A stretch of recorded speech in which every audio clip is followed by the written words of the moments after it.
Hello and welcome back to another episode of the Physiology of Endurance Running podcast. This is the start of our Road to Valencia series, much anticipated Road to Valencia series. I'm getting some smiles here, some laughs. So we're building towards Valencia. Myself, Owain, and special guest. Do you want to introduce yourself, special guest? Jenny Nesbitt. You've probably all heard me before. I'm back. Couldn't get rid of her. So yeah, we've got the whole of the Endurance Collective team building towards Valencia Marathon, which I think all of us are super excited about, coming at it from quite different angles and experiences. So we've got 12 weeks to recap. So we've gone hard this time. We've done 8 weeks before, 12 weeks. We're going to follow our training. And I guess we're going to share our training each week. But the whole idea is that it's more a vessel for talking about physiology and also just the ups and downs of marathon training. And I was really delighted with running 2:12 last year, 2:12:59. You've got to put the 59 in there. I feel like a fraud otherwise. But it was definitely not smooth sailing. And we're all coaching multiple people building towards Valencia. And I think just sharing that journey, I'm hoping a lot of people will be interested in that. We always had good feedback before. But yeah, talking about our thought processes, our psychology along the journey of the 12 weeks roller coaster of preparations. And yeah, hopefully joining along, hopefully you'll join us along for a ride. So before we get going, I was going to say, I think it's we'll try and do what we did before, where we go in a bit more depth than just, I just did some marathon pace because that's what I want to run the marathon in. Why we're doing that. And like you said, we come from different backgrounds and different, the races are different. I guess, I don't know, make it sound really big and important, but different parts of our running careers as well. So, there's a few different approaches, isn't there? But we'll try go in a bit more detail about why we're doing a session. 100%. Yeah, I think that's what I was trying to communicate badly is, but we're not just going to say, right, on Monday do this, on Tuesday we did that. It's the why we're doing it and the rationale. And I think even more interesting is how you react to different data coming in and our experiences of the sessions and how we're tolerating the workload and those decision makings. And I think it's opening it up so you can see what we're doing, why we're doing it, and how we're actually applying the physiology that we've talked about for the last year and more. So I'm hoping it'll be a really nice example of applying the stuff that we talk about on the podcast every week and using all that knowledge we've gained from interviewing some fantastic guests. That's the and I theory. think we have all got very similar approaches, but slightly differing as well. And I think our take on the next 12 weeks will all be slightly different too, which will be quite interesting. Yeah. And the other nice thing is we've got 3 people here this time. So it means that there's more likelihood of at least one of us getting to the start line and hopefully one of us having a good experience on a race day as well. Don't have a repeat of Road to London where we just sort of pulled the plug 3 weeks out or whatever it was. But yeah, I'm excited. You guys excited? I'm excited. Yeah, there we go. It was a long way away. One sounds less excited. I already feel like I'm running out of time, so we're on completely different ends of the spectrum there. Yeah. So before we get into talking more about our journeys, do you want to introduce SOAR, Owain? Yeah, I mean, anyone that's listened before, they don't need much of an introduction. But as always, we're sponsored by SOAR. SOAR have a really cool, initiative going on at the moment where if you run a PB in a marathon, then you get £50 credit to use at SOAR. So all you need to do is we'll put a link in our bio to the challenge. All you need to do is send them basically a screenshot of the results and a photo from race day. And you can get some money off of a kit if you run a PB, which is pretty nice, isn't it? We've all definitely, or me and Dan at least, have definitely felt like SOAR kit has benefited our performance. So hopefully some people run some PBs and then get some money off of SOAR. It's a nice incentive, isn't it? It's a nice incentive. Not that you need an incentive to go and run a marathon PB, but it's a nice little bonus if you do. £50 goes a fair way, doesn't it? Yeah. And this is running until the end of the year as well, so like loads of time. Covers the whole of the autumn marathon season. So not just if you're doing Valencia like us, but anyone running Berlin this coming weekend. Loads of time to run a marathon, hopefully a PB. Yeah. Or if you're doing something like Richmond Marathon, which was last weekend, I think that would count. I think it's opened It's open a week now, or so ago. So yeah, you might have already run a marathon and you look forward to spending 50 quid at Soar. Nice. Yeah, definitely go check it out. Might be a few references to their kit over the course of a block, hoping to stress test some winter gear. Plenty of opportunity for that in Cardiff. Oh, blimmin' Going heck, off the the weather last week's recently. weather. Jesus. Yeah. Nice. So we're going to start with just going through our backgrounds. And we've said already that we're all starting from different places. I've got pretty different things we want to get out of a marathon. So we'll do a bit of a background on what we've all been doing over the last few months. Why are you doing Valencia? What are your sort of feelings and plans for the next 12 weeks? And yeah, just sort of use that as a starting point. So Jen, do you want to kick us off?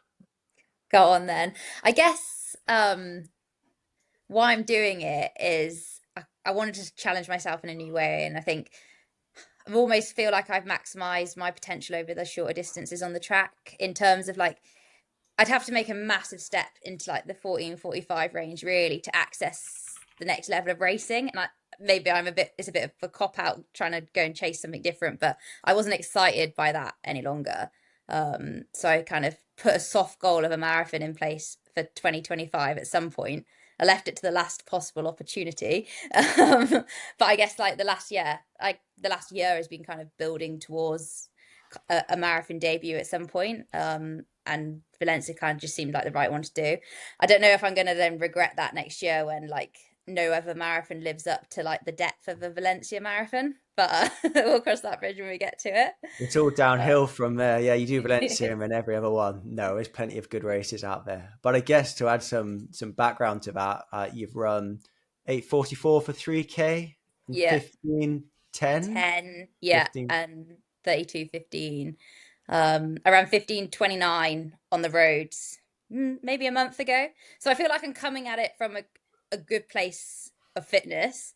Obviously there's a big difference between a 5K and a marathon. But that kind of came all off kind of threshold training and nothing specific for a 5K. So I think I was confident off the back of that I'd probably be in a good place going into the marathon block. I think my biggest concern is, and the thing I'm most scared of, is the distance and my durability over that. I think that's going to be my weak point. If anything else, I think that will be the thing that gets me a bit unstuck. But hopefully kind of the training we do between now and then will kind of set me up for a solid result. I'm not looking for anything outstanding. I just want to finish it and want to sign up to do another one. I think that would be a good start. No, I like it. I like that. I mean, in terms of like coming from that sort of 5K specialist, 5K, 10K like specialist, you've got a great like top end. And we did some lab testing with you in the summer. Your VO2 max is fantastic. Like you've got like great top end. And if anything, that's the thing that's hard to train, isn't it? Like speed, power, and just maximal aerobic capacity. Yeah, you can improve all of those things, but endurance, to put it bluntly, is so much more trainable. So if I was going to choose any sort of profile, it would be someone who's got that great attributes of a 5K and then just stick endurance on the end, loads of mileage, and you'd be great, wouldn't you? Pretty much. Like you did record my economy as world class, so I feel like that's in a good place too, and that's quite hard to improve. So I feel like, yeah, out of all the things that could possibly be a weakness, I'm in a good place. And it's just, I think my problem in the past is, first of all, having the patience to improve my thresholds and then actually buying into doing it in the right areas and not trying to overperform and overachieve in every single session. So I think that's the one thing I've really had to buy into over the last 6 months, and definitely noticing a difference in like how I'm feeling towards the back end of sessions now, and how my lactate's not shooting up into like the 7s and the 8s, but more kind of staying consistently under 4, which is good. Yeah, I mean, like if people want to go and check out your backstory in a bit more detail, it was about May time we recorded with you, I'm pretty sure, and did Yeah. an athlete series recording, and I think had some really good feedback on that one, like really interesting in how you probably made almost mistakes that a lot of people make, and doing everything a bit too hard, easy days a bit too hard, threshold sessions not really threshold sessions, producing 12 millimole of lactate. Yeah. And you've seen really big positive improvements in performance and the tolerance of training through a more controlled approach. So I guess this will just be more extension of that philosophy. Is that the idea moving into the marathon? Pretty much. To be honest, like if you look at what my program's going to be for the next 12 weeks, it's not a case of trying to find more speed. Like I'm never going to have to run a 3-minute K in a marathon. Like it's not going to be a problem, but being able to extend like 3:30, 3:35 a K and be able to do that for a long period of time is where we really need to work and develop. And the sessions all lead each week from the one to the other. I think perhaps we're approaching it slightly differently, giving like the sort of athlete I am. Like not trying to challenge myself over big blocks of threshold all in one go, but slowly building that over the period of time. So starting with like a 30-second rest between some reps to then kind of bulking that out. So then it's like a 5K rep continuous, rather than kind of going full hog for what sexy marathon training perhaps does look like. I mean, I think a big mistake that people make with their first marathon, especially if they've come from great success on the 5K and the 10K on the road and track, is just going all in on that first marathon and just cooking themselves, or maybe they get away with it, but then the second marathon comes around and there's nowhere else to go. You've already ticked every box 3 times and there's nothing else you can do in training, and you end up trying to do more and just breaking down. So I definitely think it's a sensible approach to be a bit more conservative, and that first one, just leave room on the table for hopefully another marathon if you have a good experience. Fingers crossed. I think, yeah, definitely kind of echoing that. It's like I've definitely seen athletes in the past kind of have amazing debuts but never get anywhere near those sort of times again. And I think looking at kind of where like a Clara Evans is, for example, and where she started and where she is now, that progression, like you've got to be patient and give it years to kind of get to the best you can be. Yeah, and like we're definitely seeing that with your approach to the training. Like already it's I guess like broadly it's quite conservative, but it's not trying to just destroy yourself for one race. It's being in the spot to train for Valencia next year as well, right? Definitely. And I think that's very much thanks to Dave than me. I think if I was going at it myself, I would have gone a lot more aggressive a lot earlier. But he's very good at holding me back, and I think I'll probably thank him for that. Not some days in the week where I just want to do more, but I can see the logic behind it, and he explains it to me daily why I'm doing this. So I think, even today I ran 10 minutes too far this afternoon and I got a big telling off. So I better stick to the plan. Especially when your coach is your fiance as well. Like you got to living in the same house. There's no escape, is there? There's no escape. I can't hide anything. I can't pretend that I've done something that I haven't, and I can't do something and not pretend that I have done it. So especially now that it's all on Strava and you're going to be talking about it every week, but you're going to be held accountable not just by Dave, but by a whole host of listeners. Absolutely. You know what? I've really embraced the Strava era. I'm loving it so far. The kudos rolls in. Like I don't know if 20 is good or bad, but to me, I feel like I'm on top of the world. Good starter numbers. Yeah, I've been enjoying. I can tell that you've been enjoying Strava just because there's like a good title on every run, whereas 90% of mine are just morning run, afternoon run. Not with I Jen. even went like full in depth with my gym session the other day, but I don't think that's going to continue because that was a bit something too much effort. Something popped.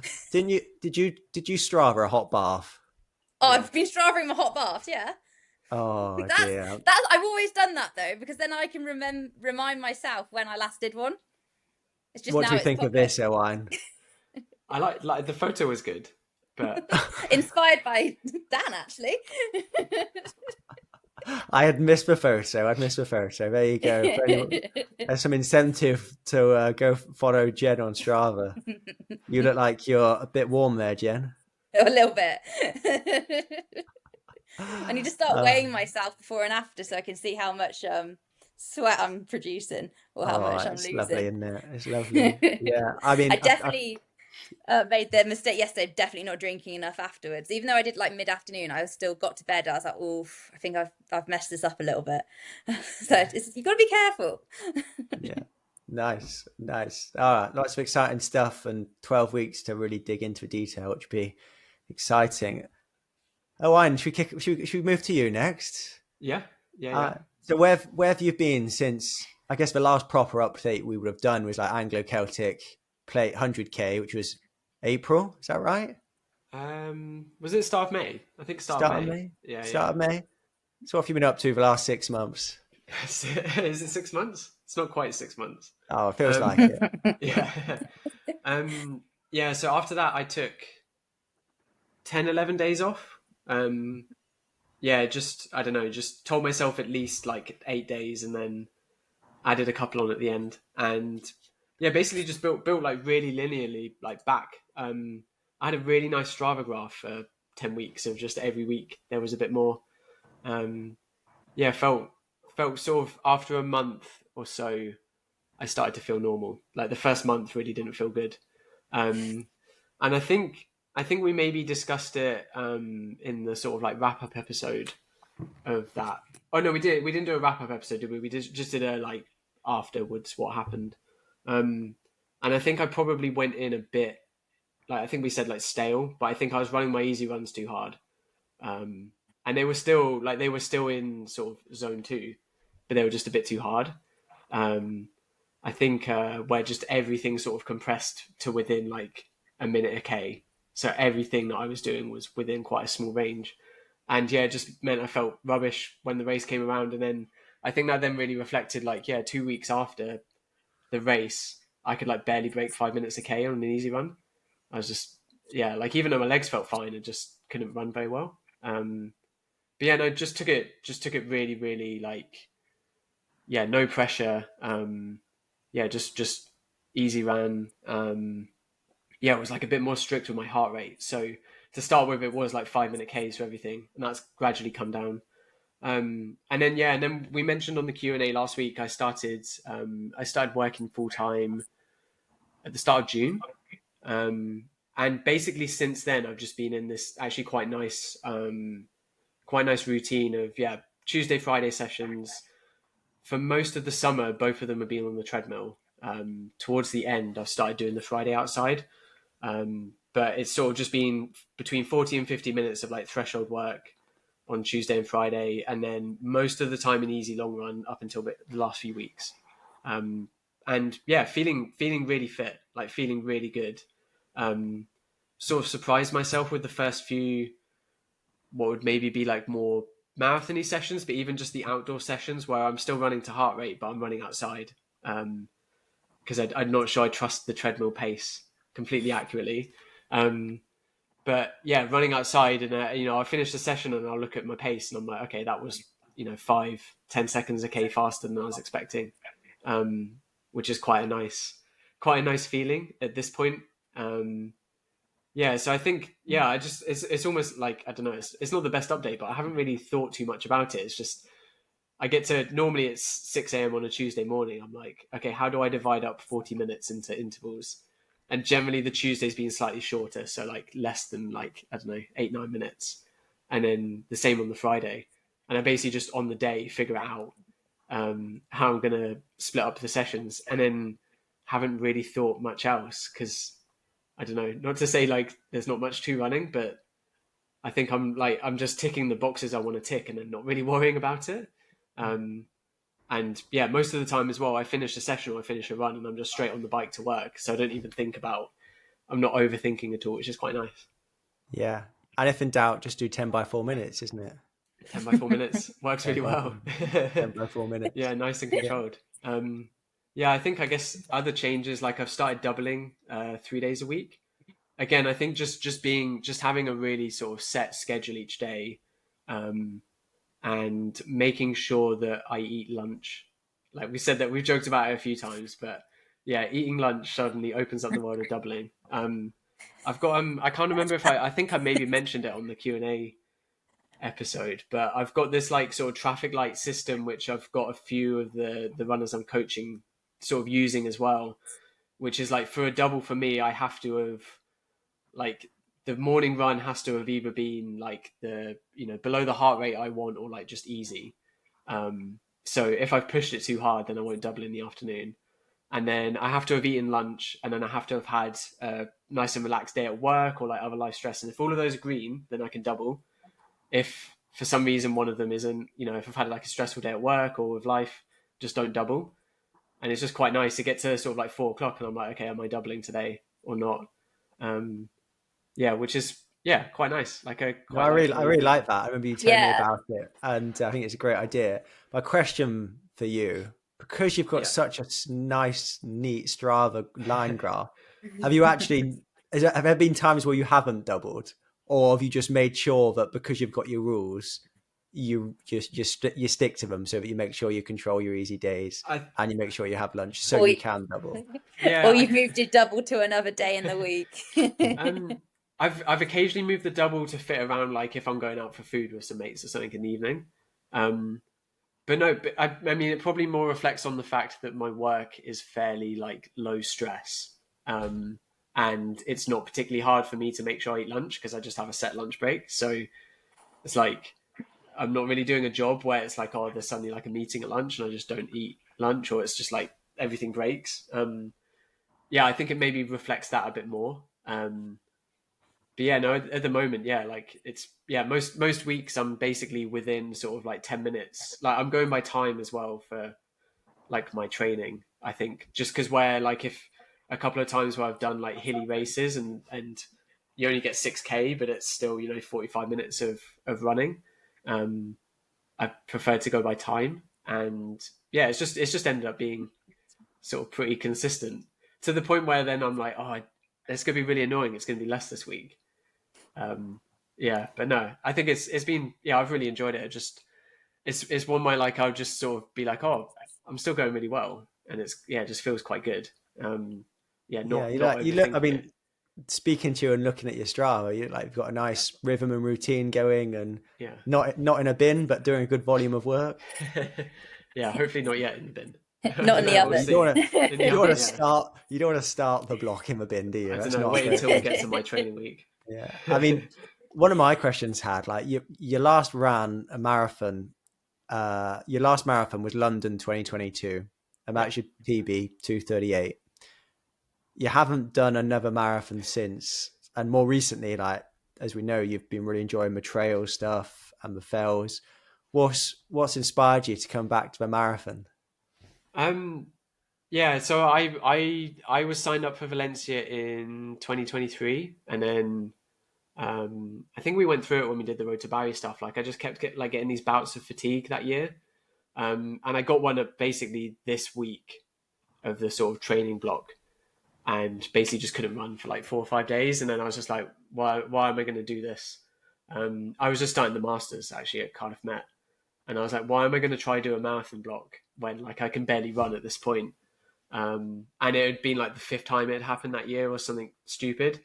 So it's just like, just don't bother wasting the money to go to Valencia. So I was due to do another one, and it's just ever since it's just been, well, it's the race to do. Like you said, like probably gonna feel a bit spoiled in terms of how good it is, but it's just, there's probably a little bit of FOMO in terms of like, this is the race to do. I think I'm not super interested in like a spring. I mean, it happened this year, right, with London. Like, I just think, you're just setting yourself up to get a hot day with the spring marathon. Can't happen again next year, surely. I guess there's also like you have to run one to then get the good for age or champ spot. So it might as well be the sort of best race I can do as well. I do know it's been a while. Are you going in with any goals? No, I don't think so.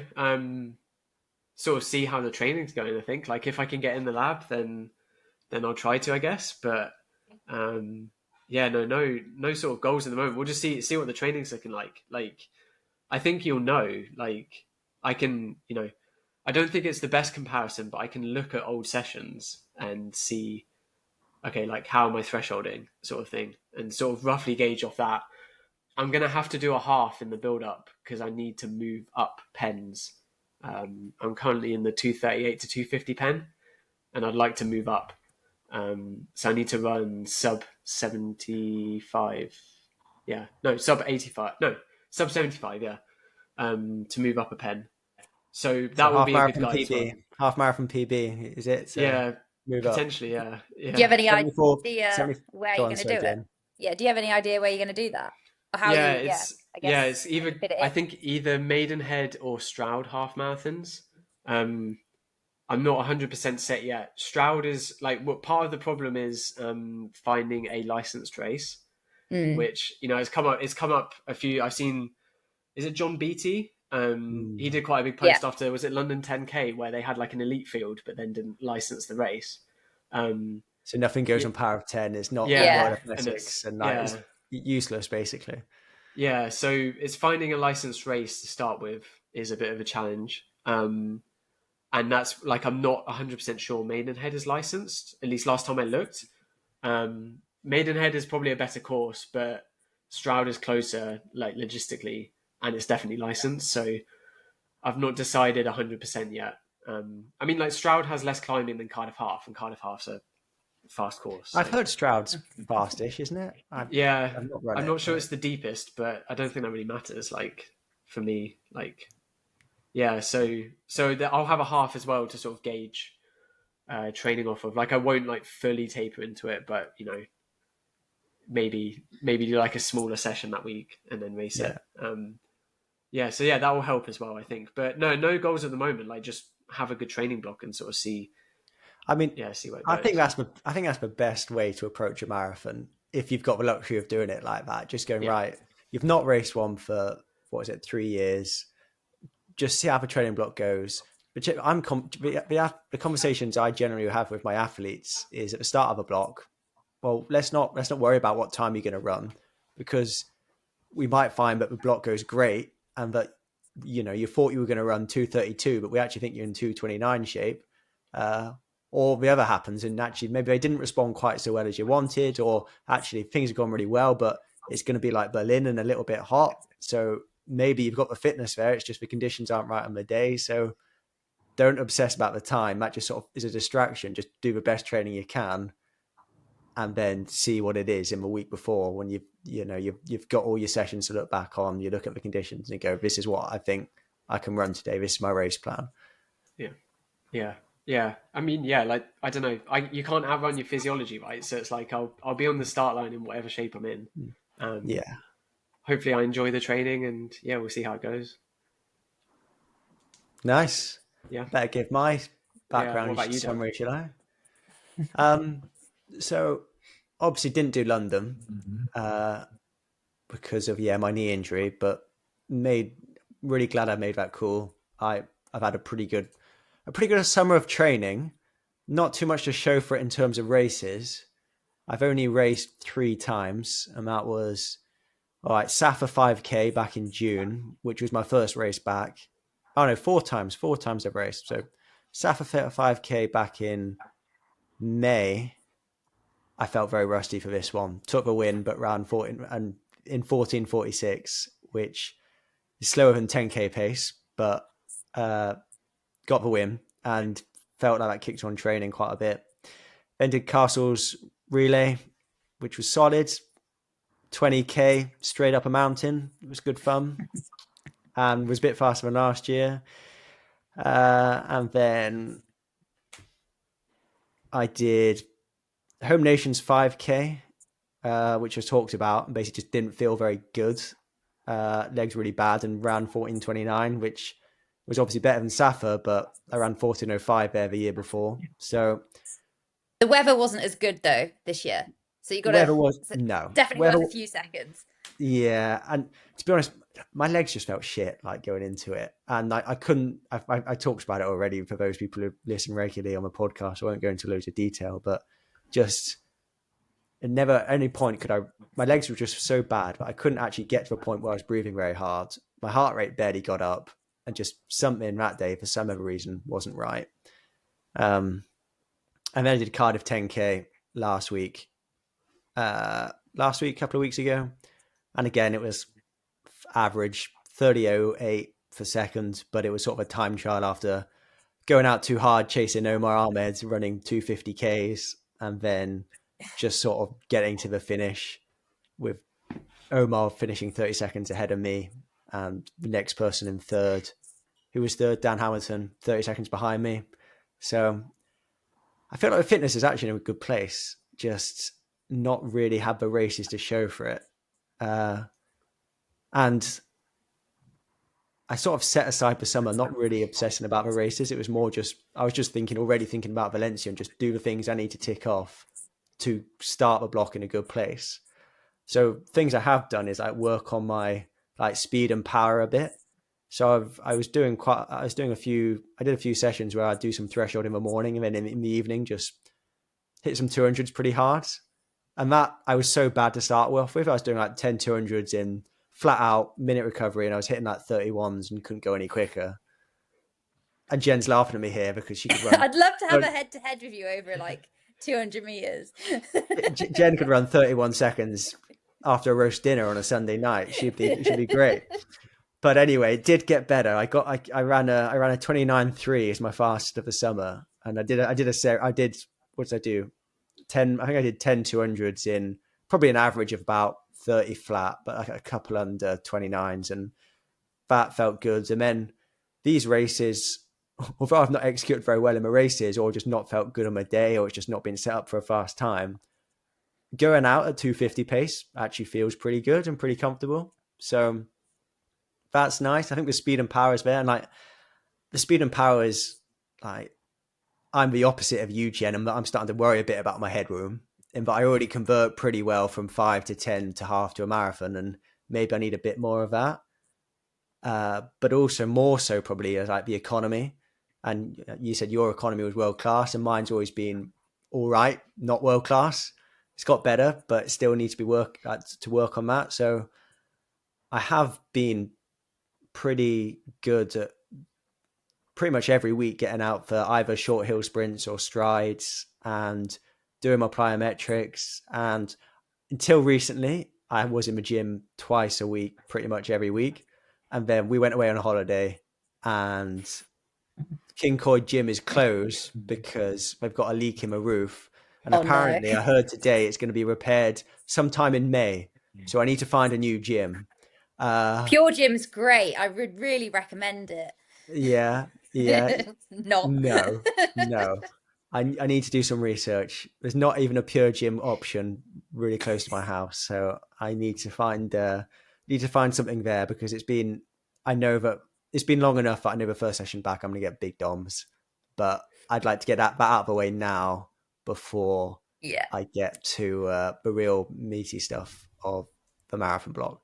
But my strength again has improved, and I feel like my drills, I've got no way of measuring like my ground contact time and RSIs and all that stuff, but I feel like they've got better. So yeah, that's basically been my summer. So I've overall, is that the main thing, like between like what did you learn from London that you've incorporated perhaps now into this block that you're going to use in the next 12 weeks, or is it just the same but just staying healthy? Don't do a heavy strength session after you do that session. So one thing I did learn over the summer was I've isolated the exercise that hurt my knee, because I managed to recreate it to a much lesser extent by just adding in this one exercise, and it was single leg push on the Smith machine. You know what I mean? Just doing a leg press, but just single leg. And I think I must have a weakness on like stabilizing the knee, and it must have been coming in a little bit, because added it in once for the first time in ages, recreate the pain exactly. So avoiding that is something I've learned. I think London was going very well. I was just unlucky, I think. So I am going to make some changes going into Valencia. and we gave some updates recently in terms of like what was going on in our lives, Owain, and I've been very lucky in that I've managed to engineer myself a role with more flexibility, Pro which hours. pro hours. Yeah. Owain's not on the pro hours. He's on the 6 a.m.ers. I've been lucky, but also purposely trying to engineer my life so that I can have a better balance and being able to train more in sociable hours. And because what would happen is I'd be getting up at 6 a.m. to do my sessions on a Tuesday and Friday before work. And then I'd have a whole day in work, and then I'd put Nye to bed, and I'd be doubling at like 8 o'clock at night. He still doesn't sleep very well, but it would all catch up with me, and I just wasn't sleeping enough. I'd feel awful, and I'd be fine until I wasn't fine.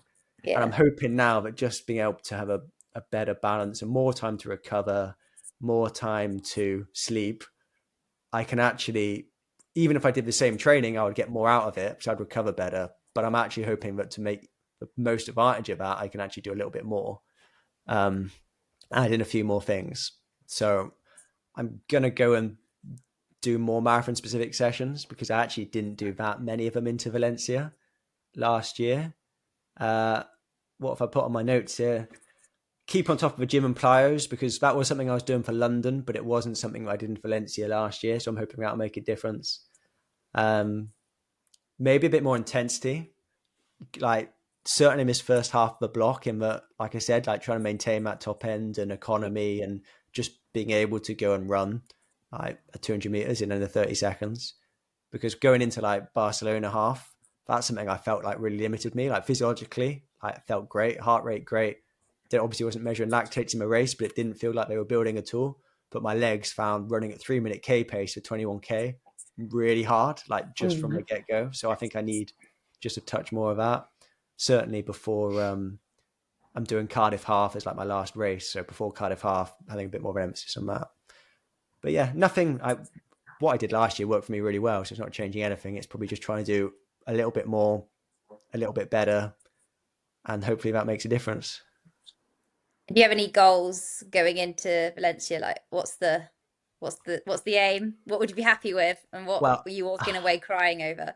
yeah. So I mean, like I said to Owain, the best way is not to have any goals. Just assess when you get there. I've got some goals. Got an A, B, and C goal. C goal is PB. No, actually, C goal is to have another solid one, like just another like well executed marathon where I get the most out of myself. I want a good streak there, and I feel like I know how to run a marathon now. And just to, even if it wasn't a PB, but another sub 2:15 marathon, that'd be a good C goal for me. Like I've run 2:15 a couple of times. To go and run another sub 2:15 would be great.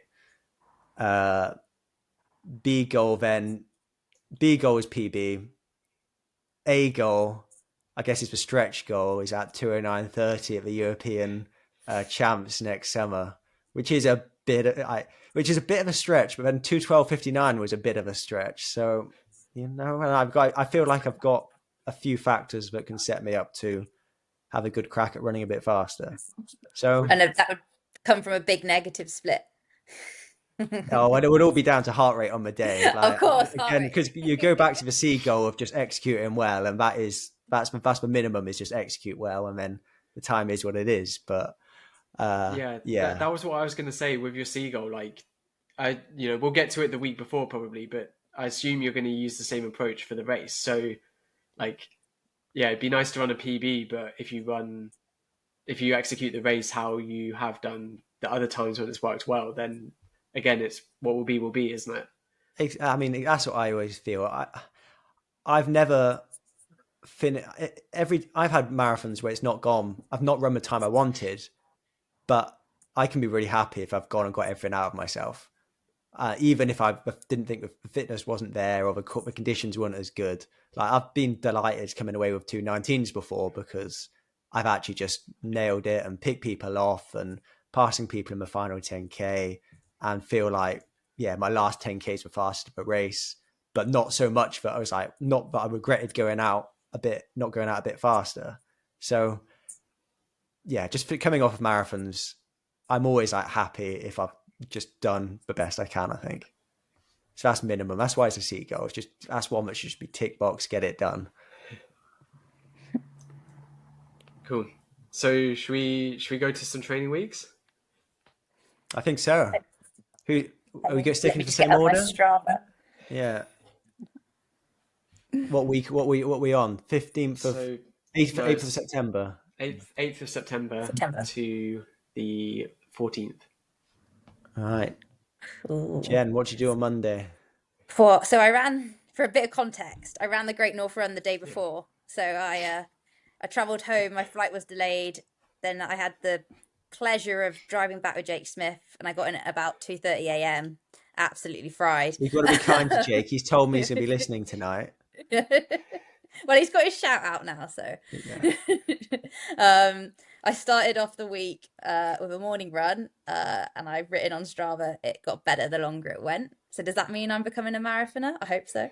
But it was 8 miles, 7:37s, pretty much, and it was a bit of a slog to get out the door, but got it. Still went out at 9 o'clock in the morning, so I'm quite impressed with that. So it was off about 4 hours sleep as well. We've So got that to, was before we jump ahead, we've got to say about your Great North Run race.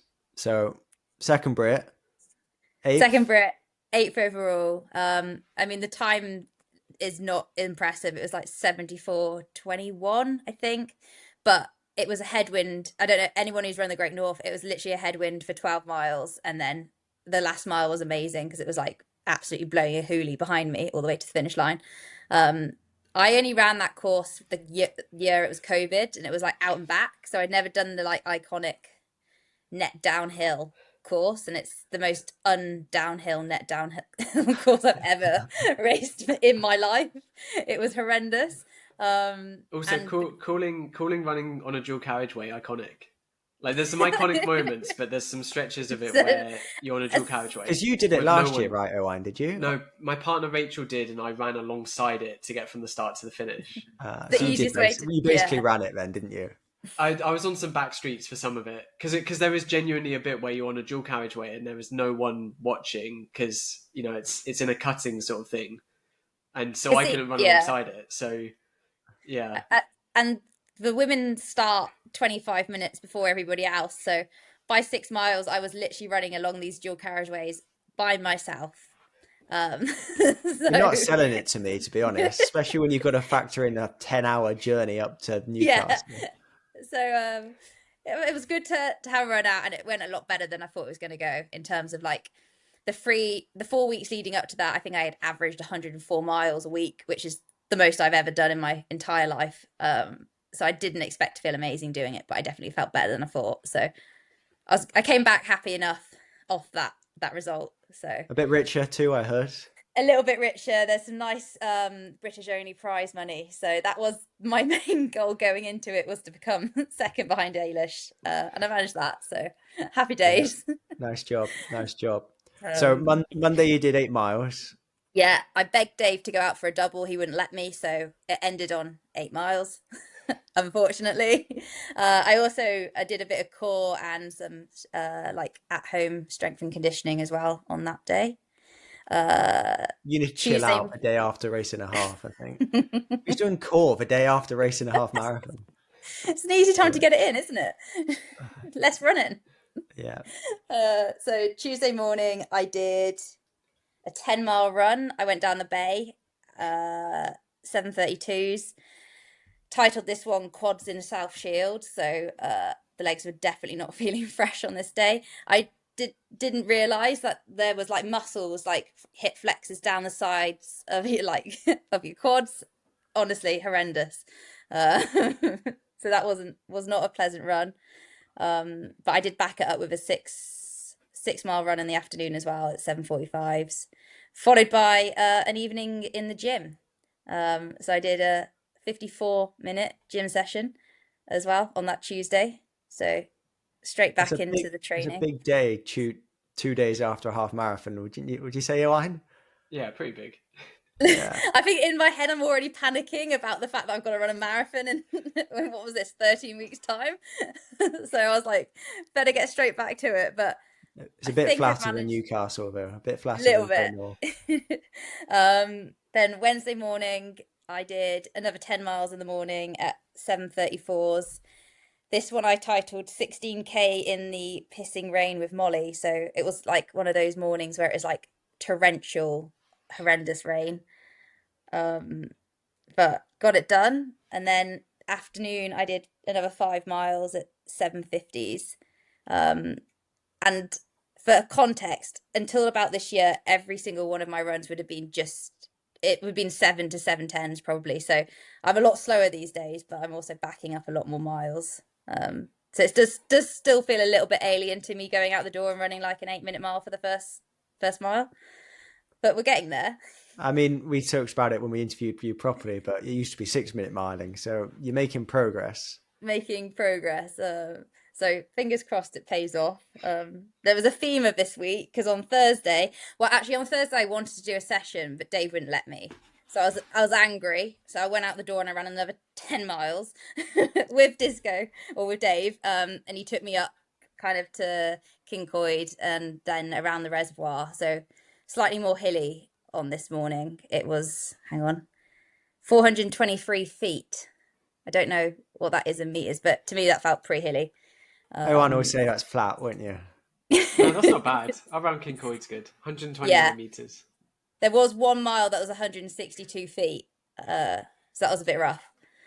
But that was my first run under 7:30 miles. So that was a 7:28 average that day. And then I went back out again in the evening for 5.4 miles at 7:30s. And I think I was listening to a podcast this afternoon. Yes, I was listening to the Podium podcast, World Champs Predictions. It had Matt Centrowitz on it, and I used to be a big fan of him. So he's giving his 1500-meter predictions. So I enjoyed that.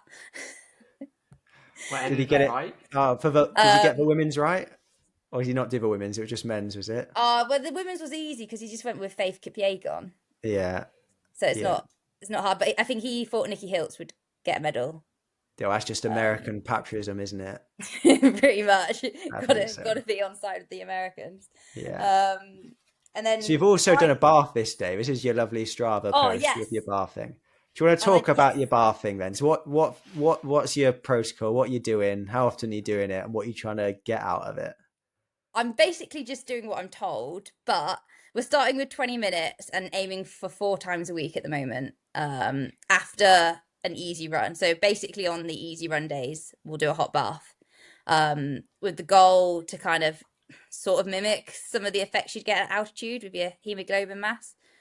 I previously experimented a little bit in the past, but I think we'd always gone a bit too hard too soon, and tried to incorporate 45 minutes in a hot bath on hard session days, and I'd just come out the other side very, very fried. So we're taking a bit more of a modest approach to it at the moment. I think probably using it more as an experiment than anything else for this kind of next 12 weeks and seeing how it kind of plays out. But yeah, pretty much just doing as I'm told in terms of the hot baths. My knowledge and the science behind it's not as good as you two. So if you want, how are you finding it though? How are you finding it? The 20 minutes is actually really manageable. So I'm inclined to increase that by maybe 5 minutes, but I'm also trying to run the most miles I've ever done in my life and the longest runs I've ever done in my life. So I think the approach maybe is to be a bit more conservative with that. Because it's at the end of the day, that's it's like a 1% gain, but the training is going to give me the biggest kind of gain in terms of my fitness. So I guess that's kind of the approach to it. Yeah. I did like the use of a food thermometer as well. I get all these weird parcels turn up in the door, and one day this food thermometer turned up, and I was like, Dave, what the hell is this for? And he goes and puts it next to the bath. So it does look like some sort of science experiment at the moment. 42 degrees, 42.5 degrees. 42.5 degrees. That's in the right zone as well, isn't it? That's pretty toasty, hot. Yeah, that's hot. Yeah. So I try to distract myself on TikTok, but then obviously you get to the point where you're too sweaty, the phone's sliding down your hand, and it's just this is a disaster. Yeah, Well, I fried one of my not like a tablet by just the humidity of a bath. I think. I mean, it was a cheap like Chinese one, but it was yeah. Shows the quality of that tablet you had then. Yeah, or maybe the heat of a bath. I don't know, but yeah, you got to be careful. Nice. So what are we on to now? Where have we got up to? On to Friday now. And this was my favourite day of the week. It was a double threshold day. And it started off with 4 by 8 minutes off 60 seconds float. Well, jog, very slow jog in the morning. And I did this with Dave. And we didn't test on this one, but we pretty much know ballpark where my heart rate should sit. And anywhere kind of between 175 and 180 is going to be just below my LT2. So we kind of went off that and ended up running 3:31 average, I think, for this session per K, which is about 5:38 maybe. Nice. Is that about right? Yeah. And I actually felt really decent on this session, so I surprised myself a bit. I begged Dave to do another rep at the end, but he wouldn't let me, so it ended up being 4 by 8 minutes, and I had to go home. Yeah, I mean, it was all good. That first session, like after a big race, you never know how it's going to go, do you? Yeah, I was like, oh, I could go on. I've had sessions where it's felt absolutely horrendous. I'm like, how am I going to ever advance from here? But that one went surprisingly well. So well that I actually went out again in the afternoon and did 2 sets of 10 by 90 seconds off 30-second jog. Pretty much all between 3:20 and 3:25 a K. And my heart rate was the same as in the morning, pretty much. The average was 172, I think, in the afternoon. So again, pretty much where we want it to be for threshold. And ended up being a 21.6 mile day. Nice day. Was the plan always to go out and do that second one, or is it just see how the morning felt? The plan was always to go out and do the second one, but what it was going to be was going to depend on the morning. If I overcooked the morning, we'd probably go like out and do like just like really LT1, like I call it slow running, like 6-minute miling. But I felt good enough. And easy run pace, Jen, yeah? Yeah, easy run pace. I honestly don't know how I used to do my easy runs at that pace, because when I go out and do LT1 now, it feels like a way harder than what I remember these easy runs feeling. But there we go.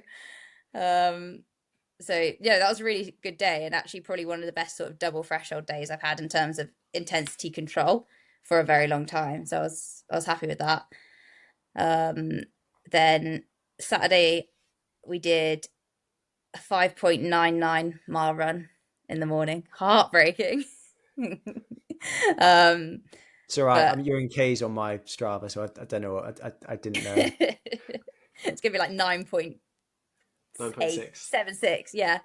So I did that. We got caught in the rain again, and I think we shouted in a bus stop for about 2 minutes to try and avoid the worst of it, but it didn't really work.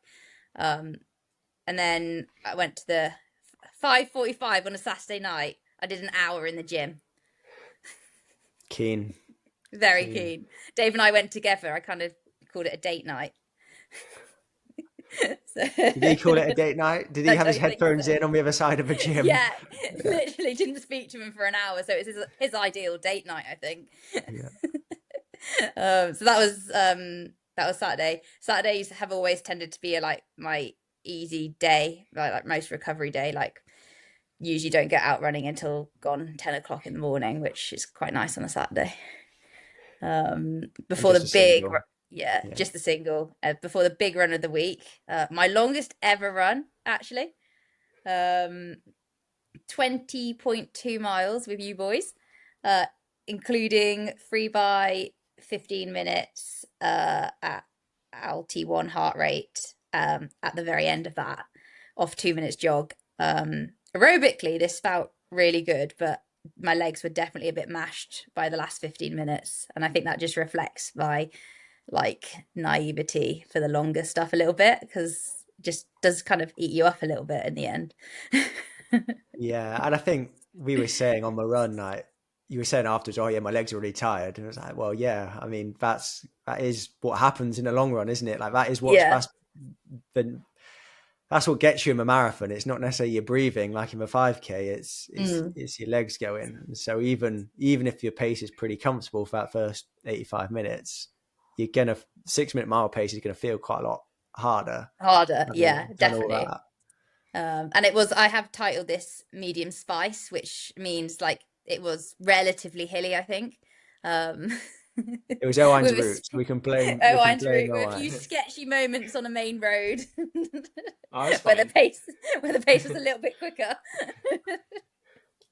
But I took on I think about 150 grams of carbs as well in that run. So I'm just trying to like practice my fueling as well on the long runs and eventually in the longer sessions as well.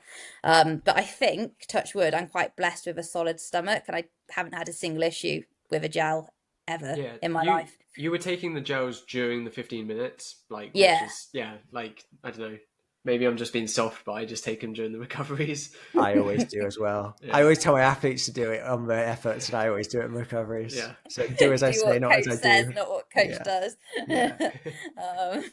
So yeah, like I came off like even though I was complaining my legs were a bit sore, like I came off it absolutely fine. Like by the afternoon, it didn't feel like I'd gone out and run 20 miles. So I feel like that's quite a positive sign.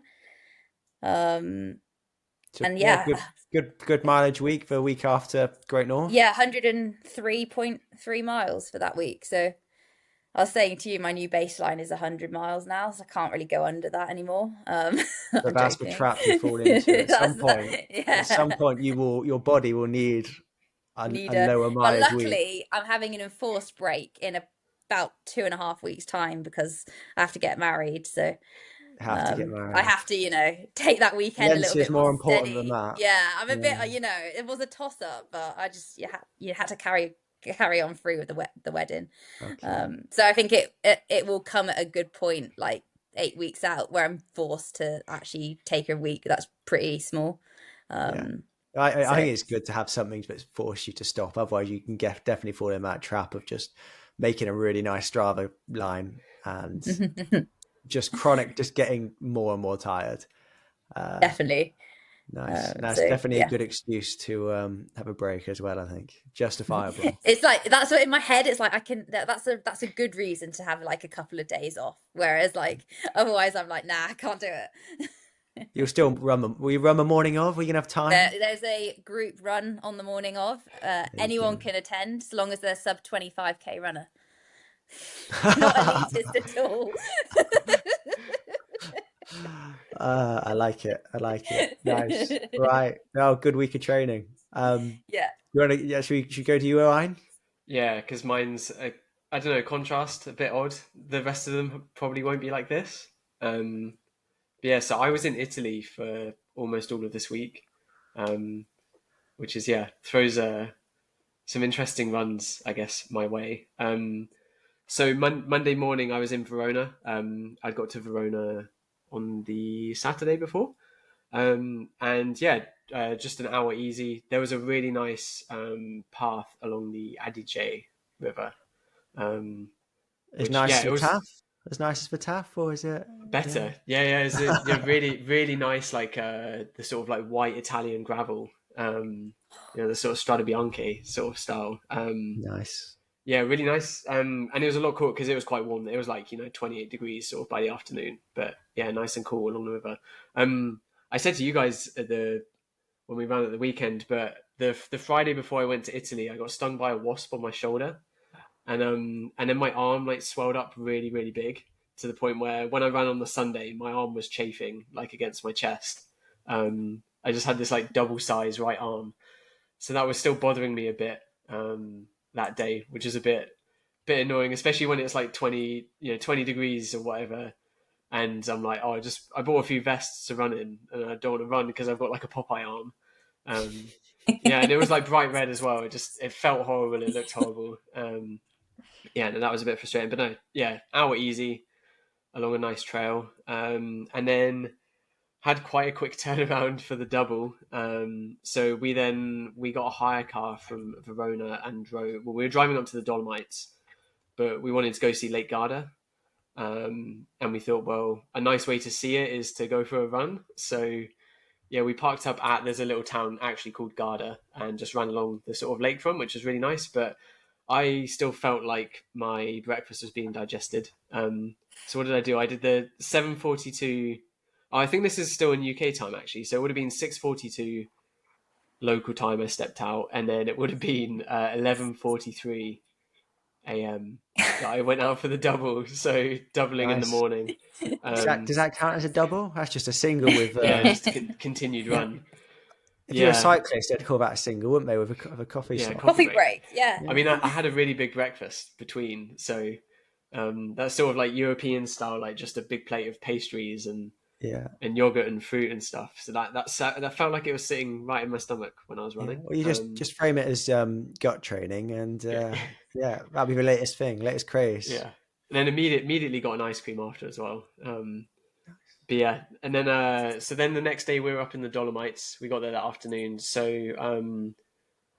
yeah, I don't know, like I feel like it's an underrated area, but like the Dolomites is insane. Like you've been to the Alps a few times, Dan, but have you been to? I have been to the Dolomites. Yeah, only once or twice, but no, not to the same region that you've been. I've been to the Slovenian part of it. Yeah. Oh, I have been to northern Italy. Yeah, but not more like day tripping. But I just love the mountains.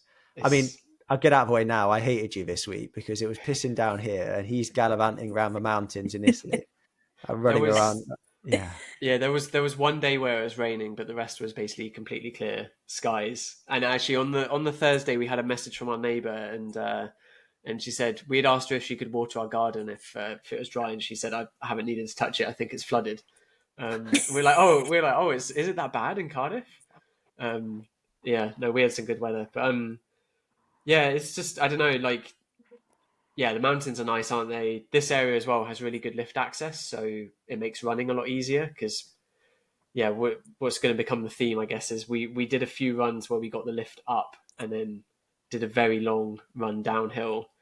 So yeah, this would have been Tuesday. I mean, it was 14K, but it was an hour and 50, basically, running along a really nice path along the sort of hill, and then a really, really technical steep descent, and then a really nice forest path.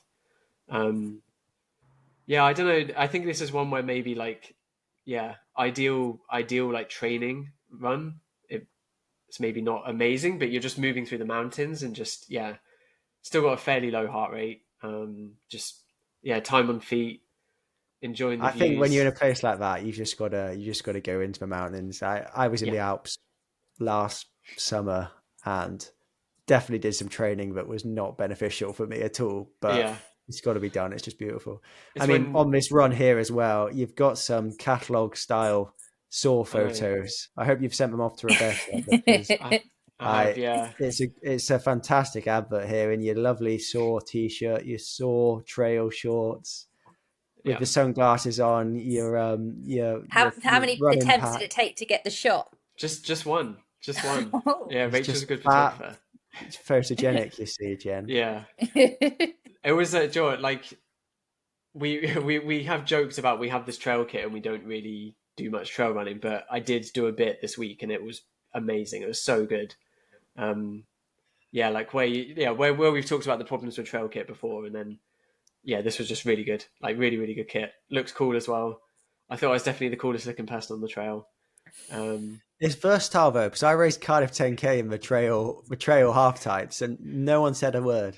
What are you expecting people to be lining up at the end, telling you how great you look? No. How ridiculous I look because I've got these bloody trail shorts on with elastic, but it's all hidden under the vest. No, I should have put your jacket in the elastic at the back whilst you were racing. Yeah, well, I mean, it was torrential rain before it started, but anyway, let's get back to your week.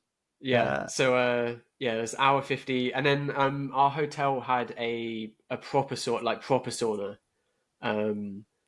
Yeah, so I didn't write it down, but I think that first day I did 25 minutes across 3 like bouts in the sauna, which was nice. Yeah, nice afternoon in the sauna. And then the next morning, this was the one day it rained, so we were going to go to a museum. So I was like, well, I'll just run in the valley and just do a session.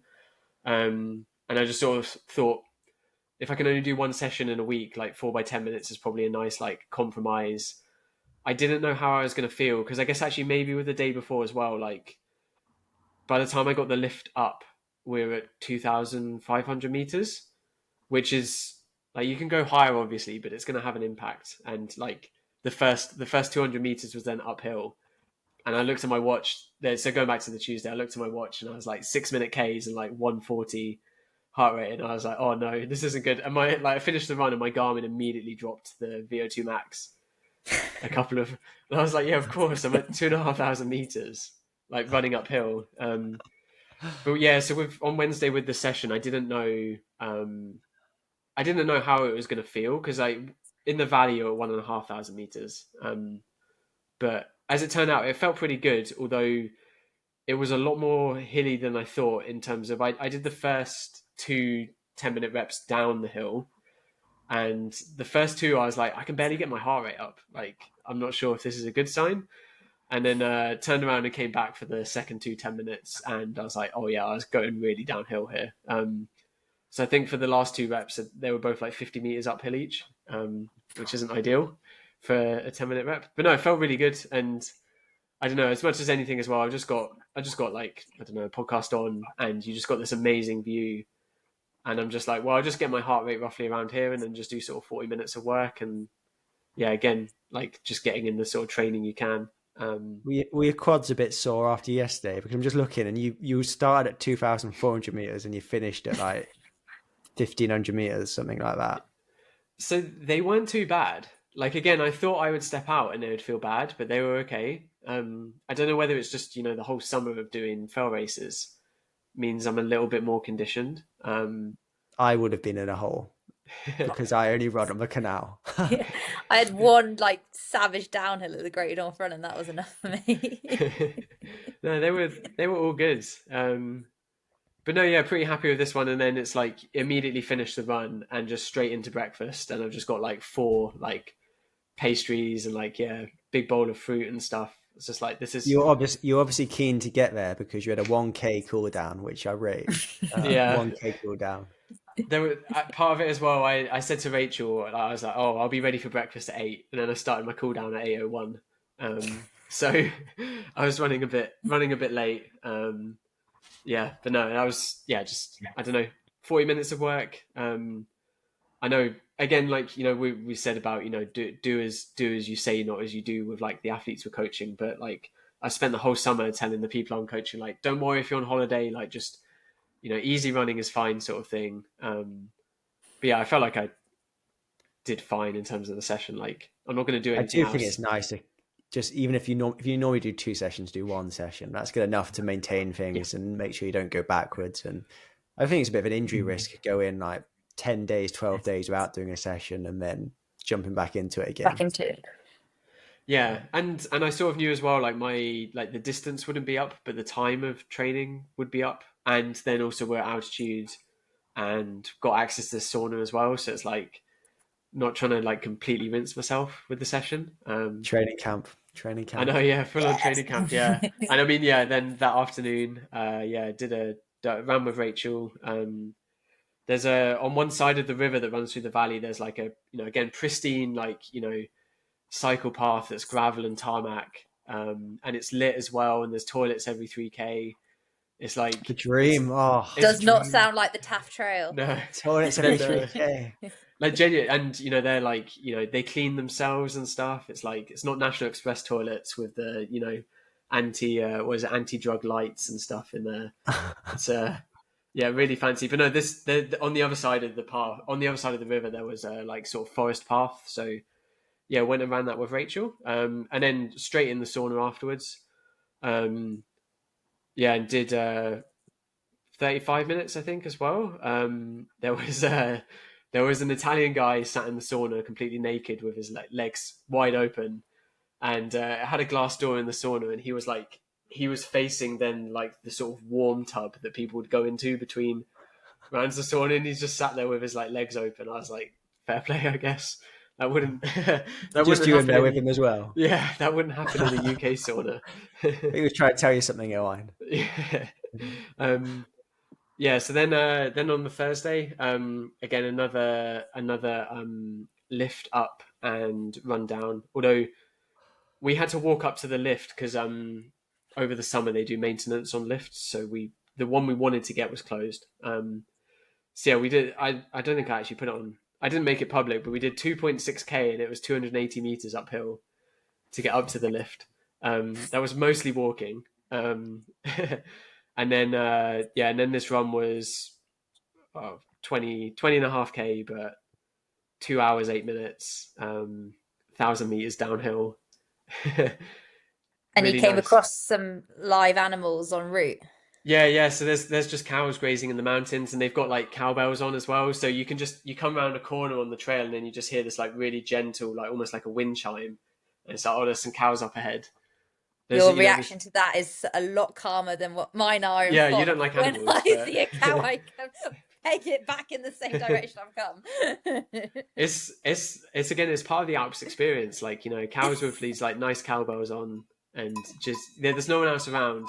Just I think Dan's playing the sound now. Yeah, it's just so it's come through, but yeah, I love it. It's great. Yeah, there's like with this run, it was sort of the first 2 or 3k. There's a lot of walkers. There's a lot of I think especially German walkers, and they really don't like you running on walking trails. They're sort of like saying like, no, this is for walking, and it's like, well, where am I meant to run? And then they've all got hiking poles as well, and they're all just like waving them about. So I did almost get skewered a few times. Yeah, interesting run, but no, good. Yeah, just again, amazing scenery, and it didn't smash up my legs too much, which was good. Yeah, so then and then sauna again that day. I think again I did 45 minutes that day and did slightly cook myself.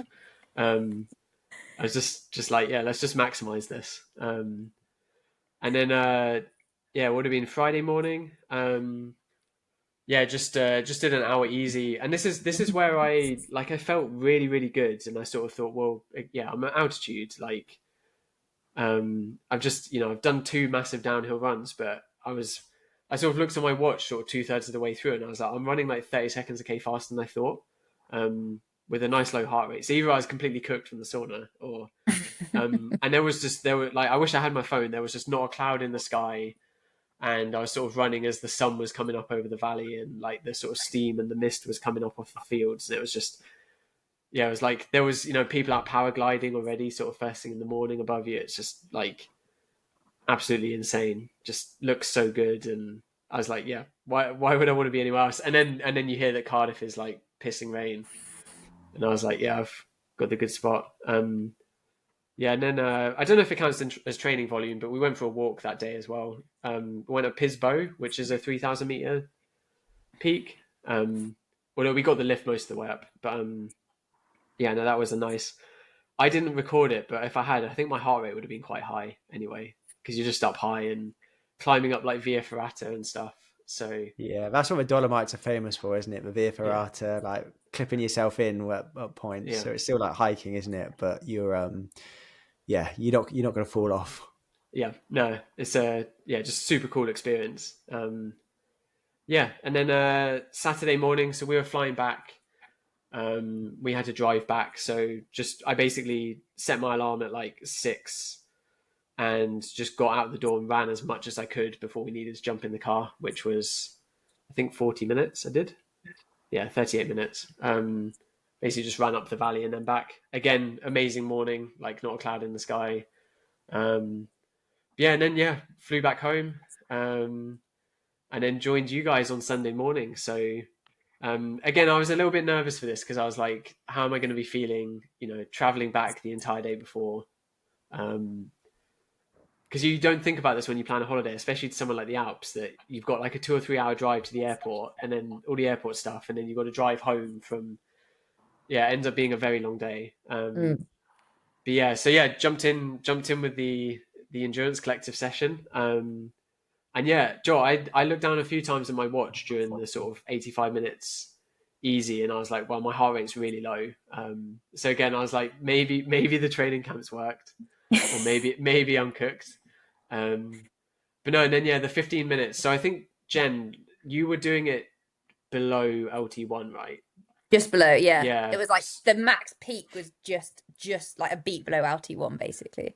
So for me, the first one was just below. The first 15 minutes was just below LT1. The second one was basically at LT1, and then the third one was just a little bit over. Although I think we can maybe blame some of the runners coming the other way for some of the spikes in heart rate. We did almost get annihilated by. I've never seen you so angry on a run. It was this old lady wasn't looking where she was going and stepped out in front of us. You're blaming little old ladies who getting in your way of it. Just push her off the path, Owain. Just push her off the path. She nearly went off the path. I know. I think I dived one way, Jen dived the other around this old lady, and it was at sort of like 13 and a half minutes into the last. So we're at almost 20 miles, and we're just like, want to be done with this. But no, I was like, really good session. Happy with the heart rate on that one. Like, I'm sort of I guess we didn't say with Jen's week, but like we did the 15-minute reps together. And I sort of know for me, like, it's going to be a little bit more intense, but I also know I'm not coming off of like double threshold on a Friday.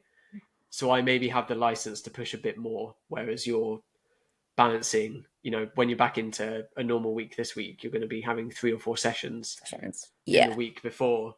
So you want to be a bit more conservative. Whereas for me, I think also like I found that training works of getting at and just above LT1. So it ends up working out quite nice. Like where I'm just like, oh yeah, this is good. Like I sort of don't really have to think too much or like decide to drop myself to keep the heart rate. It just works out quite nice, which is good. It's just good. Yeah, I think all told, like, a nice sort of contrast of training week. I think I did 11 hours 40, which is quite a lot for me. Does that include sauna? It doesn't include sauna, so I don't know. Does it include your hiking? That doesn't include the hiking either. So it's actually a big week, wasn't it? Really? It's a big week, yeah. But then at the same time, we were getting like 9-10 hours sleep every night and eating a lot. So. And there's no stress, so I think you can push it a bit more, which is quite nice. But I mean, nice. I don't think there'll be a week like that again, though. It will be in Cardiff. I think I said to both of you a few weeks before, I was a bit like, why did I book a holiday 12 weeks out from Valencia? But then at the same time, it's half the price. So that's a great time to go. It's a great time to go. I was by far the youngest. Or we were the youngest people on the flight by about, like, I think the next nearest people were about 60. So yeah, 65. Nice. Well, I guess I'll move on to my week now. So bring us back to reality in Cardiff or South Wales. So I'd done the Cardiff 10K on the Sunday, and these days, I don't know if it's me getting old or if I'm getting sensible or what, but I respect a race. And if I've gone hard, this is a dig at me. Not having a dig at you here, Jen, but I take it pretty chilled. I mean, I think you didn't do any intensity till Friday, and I didn't do any intensity till Friday, but I think I took it only a little bit more conservatively. You didn't do any core on Monday evening then? I didn't do any core on Monday evening, but I did double. So maybe it's, we'll let the listeners know who was more sensible. But anyway, I actually felt really good on Monday. I think the race was like hard, but because I didn't have to I wasn't going to get a PB. There was no one coming for me. I wasn't going to catch anybody. I could just get it done the last few K without completely rinsing myself. So I actually felt pretty good. Even like that day after, later in the day, I felt pretty good. We did, me and Dan Hamilton did a 40-minute cool down, like really chilled, 5:18 a K. But yeah, anyway, Monday woke up pleasantly surprised, felt pretty good. 45 minutes in the morning, 4:14 a K. 45 minutes in the afternoon, 4:13 a K. So generally just feeling pretty good and happy. So that was good. Tuesday, 75 minutes in the morning, 4:18s. Trying to get a bit of undulation in, Owain, just for you. So I've got a nice little loop that I've got going on, which is like up one side of a valley, down the other. 121 meters of elevation. Is that good. notable elevation? Not quite your I think hundreds that's and good. hundreds of meters you were getting in. It's 100, the 100 meters Dolomite. an hour, isn't it? Is Yeah, that the that's the rule? aim. That's the That's aim. basically 100. That's bang basically on, it, yeah. bang on. Right. So yeah, 75 minutes, 418 a k in the morning, and 45 minutes in the afternoon, 411 a k. I guess one thing that I'm trying to do, as I said, like in this block, was just do a little bit more. And I think, like, for me, a standard double always used to be 70 and 40, but I've pushed that out to 75 and 45. So just a little bit more, but trending upwards. So what are we up to? Wednesday, 73 minutes in the morning, 414s, and then treadmill in the afternoon. I think it was so wet, I decided I'm not going outside. I'm going on a treadmill. That's what they call a fair weather runner, that. Yeah, I mean, but I can't spend the whole winter on a treadmill, so I'm just gonna have to embrace the conditions. But yeah, 45 minutes, 416 a k. Watching Jakob's YouTube. I'm a big fan. It is a good YouTube. It's so good. I believe it was the one where they're doing their double threshold on the track, and they're all just chucking out quotes that are just more and more ridiculous. Like running is like sailing. Like if you've got a wind behind you, it's easier, or something ridiculous, stupid like that. And you can tell they're just taking the piss, but it's good treadmill watching. Like it's engaging. So that gets me to Thursday. 75 minutes in the morning. Felt like super good this day. I don't know why. I did put on, I think my road shoes were like really wet. I decided to dig out a pair of Adios Pro 3s, which have done loads of miles. Like I retired from about 18 months ago from training, having already used them as a race shoe. I ran Valencia the first year in them. And anyway, they felt good. I felt good. Ran 402 a k up and down the canal. You need to asterisk that with the carbon shoe. I know, but a heart rate 120 beats per minute. Like either these shoes are just better than I remember, or I'm going all right here. So that was good. And then only did a single that day. I think I did intend to double, but just didn't have the time. I had to take NITA swimming lessons. That's why I couldn't do it, and it just didn't. I'd have to do a double like you, Owain, going again at like midday, and I just didn't fancy it. And I had a big run planned for Friday, so I thought, you know what, instead of either going at midday or 8 o'clock at night, I'll just give it a miss. So Friday, I'm going to just preempt the comments. Like, I didn't have time to do it, but the earliest you ran this week was park run at 10 to 9. Every one of your weekday runs was at 9:40. I know. I just work these days. My routine is I get up, get nice sorted, get him ready for school. He started like preschool now, so he goes to school every morning. And I do all the drop off. So we take him on a cargo bike though, which has been quite fun. So it's about a 10-minute cycle away. So he goes on the back of a bike, electric cargo bike. So I don't have to work that hard. Just like free spin it to the preschool. And then I get home about 9 o'clock, 9:05, have a coffee, go for my run. Very civilized. How the other people live, Owain. It's very civilized. I can't do a morning run without a coffee. Oh, I would never previously. Would never have the time. No. Yeah, you always like a cup of tea and a biscuit, weren't you? When you're doing your 6 a.m. Butte Park sessions. Yeah, problem is biscuits are banned in our house now because Nide likes them too much. So the biscuit tin is no longer. It's gone. So yeah, can't get away with biscuits anymore. He has plenty of treats. We don't deprive him, but biscuits were like he would just walk in and just help himself, drag his tower along so he can climb up onto the shelf and empty the tins. There to go. And I was eating too many as well. So yeah, 75 minutes on the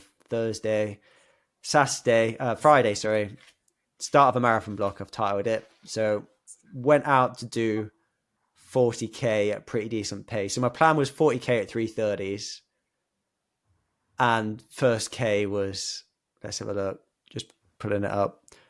First k was 3:26, and then just got rolling like 3:22s, 3:25, 3:24, and this felt really good. So I was like, I'm just going to roll with this. This feels comfortable. Heart rate's not in a bad place. And then about halfway through, I realized that actually I'm fit, but I'm not very durable. And it was all catching up with me. So my heart rate was just drifting a bit more than I wanted. I was having a few stomach issues which I thought was because I was taking gels for the first time in ages. But I only had 3 40-gram gels. And normally, even if I hadn't used gels for ages, I'd have been completely fine. But they were those dodgy gels that we all have that have been like in the bottom of your bag for months. And I think they're like the wrapper had split, because the one that I didn't have, like I took it out of my pocket at the end, gave it a squeeze, and it was just shooting out the side. So I think they'd gone a bit off, which is why my stomach was bad. So anyway, I called it a day at 32.8k I did, because I thought I was going to throw up, probably TMI, which is, you know, a good start 12 weeks into the block, already nearly being sick. But actually really happy with where I'm at. So 32.8k, 324k average, heart rate 153, and was obviously getting up a bit at the end, but peaked at even at the end, like my average heart rate for a K was 161, and I normally run a marathon at about 165, 166. So it was still like sub-marathon average intensity. And yeah, a bit frustrated I couldn't get to 40k. But I think if I'd gone 3:30s, I would have got to 40k. I could have pushed through if I wasn't having any stomach issues. But actually, yeah, nice way to start the block. Feel like I'm in a good place considering I've done nothing. I haven't even done that many long runs recently because of racing and a bit of illness. It's been a while since I did over 2 hours. Do you warm up before these, or do you literally go out the door and just run a 3:26 first K? So I debated warming up, and I just went into it and just ran 3:26k. It's a little. The first K is slightly downhill, -8 meters, so that gets you rolling a little bit. I put on the Metaspeeds Edge Tokyos for my first run outside in them, and that got me excited. Yeah. Yeah. So I was just like, right, I'm just gonna go. I was gonna add some music on. I wouldn't normally have music for a session, but I thought, right, solo hard long run, I need some inspiration here. Which one of the two playlists was it? Oh, it was a different one. And it was, and I didn't like it, to be fair. I sort of downloaded it just before, and what was it? All right, it was Nick Cave and the Bad Seeds radio, but I've realised he's only got like 3 or 4 good songs, and the rest aren't very good. And actually, they're quite slow and not ideal for not like up and get you about songs. My music taste is like someone about 20 years older than me. I think we need to create you a playlist. He's got like some of his music is like fantastic, but as I said, only like 3 or 4 ones that I'm really into. So that was a bit of a fail. But anyway, happy with the run. And then I expected to be, I jogged 3k home, so it made it a 36k nearly run in the end. So it wasn't too far for 40k. Expected to be in a hole the next day, having worked pretty hard and not done anything long and hard since London, really, but felt pretty good. Pushing I around parkrun.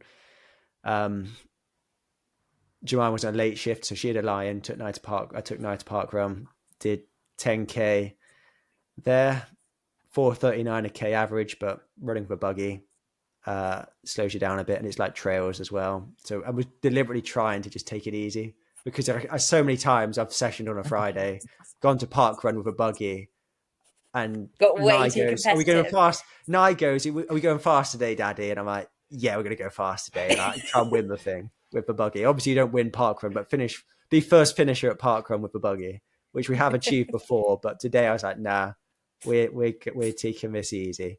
I still pushed it a little bit, but we ran parkrun in 22 minutes and 11 seconds, and did 2.6k before, 2.5k after, in Chadiga House. So that was a very pleasant morning. Stayed dry, which was nice, and then doubled in the afternoon. Did 45 minutes. 7:47 p.m. That's more like amateur hours, isn't it?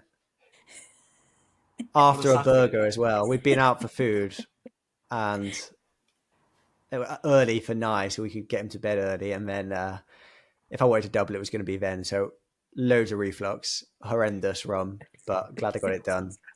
And then Sunday was with you, lovely people. So yeah, sort of a double long run week, because I did 33k there, average 450 in a k, but did the 3x15 with Dave. So we were just going slightly faster than you guys. What do we average? 345, 340, 340. So heart rate peaked at 145, and my LT1's 155. So still comfortably below LT1, and felt, apart from nearly dying running into all these people, felt all right. So yeah, sort of ticked the boxes I wanted to that week. First long run back. Yeah, go on. Everyone should know that you did jog up and down the street to get to 2 hours and 20 minutes as well. Yeah. We can't discard that. It was like 3 seconds. It wasn't up and down the street. I did like I paused my watch, saw that I was on 2 hours 14 minutes 57 seconds, and thought, well, I'll take 3 more strides and get to 2 hours 50, 2 hours 20 or whatever it was. Yeah. So yeah, I don't mind getting stick for that. Pretty deserved. But anyway, ticked the boxes I wanted to. Felt like I recovered from the 10k. Got the first hard session done. Got the volume back to a good place, because I'd had a bit of illness, and then a couple of races. So that meant my volume hadn't been that high for the last 4 weeks. But 185k, 12 hours 40 minutes. 655 meters of climbing, so probably about a 20th of what you did, Owain, but a bit of climbing in there.